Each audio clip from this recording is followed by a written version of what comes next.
बतावा केकरा संगे रहबू, देवर के संगे कि पति के संगे? हम अपना पति साथे रहन, देवर साथे काहे रही करिया था। तक बहिया बनम भाग जागल बा,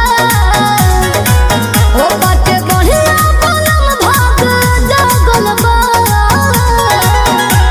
हमारो सलावै सुन देवर के हम दिल पियवे से लागल बा।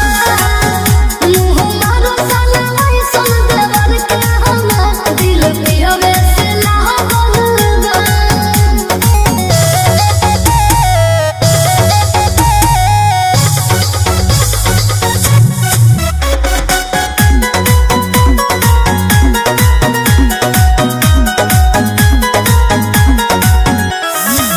लागता रोज रोज टाइम से ले ली, मारी के ही तर भीतर गम के ली। देखो ढेर मत बोला।